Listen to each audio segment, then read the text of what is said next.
جانا ہے, تجھے بھی مٹی میں مل جانا ہے.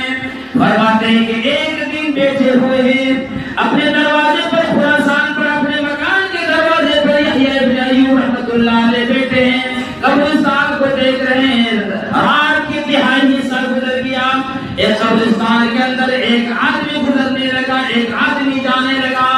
یحییٰ ابن ایوب رحمۃ اللہ علیہ فرماتے ہیں اللہ اتنی ساری مدت گزر گئی, رات میں ہم نے کبھی قبرستان کے اندر کسی کو دیکھا نہیں, آج کون یہ قبر کے اندر جا رہا ہے. فرماتے ہیں ایک قبر کے اوپر کھڑا ہوا, تھوڑی دیر کھڑا ہوا, پھر دوسرے کے قبر کے اوپر گیا, پھر تیسرے قبر کے اوپر گیا, پھر چوتھے قبر پر جا کر بیٹھ گیا. یہ خراسان پر اپنے گھر کے دروازے سے یہ منظر دیکھ رہا ہے. اب وہاں سے کہا کہ جا کر دیکھتے ہیں آخر ہے کون, آج تک اتنی مدت سے میں یہاں دیکھ رہا ہوں, کبھی ایسا نہیں ہوا کہ قبرستان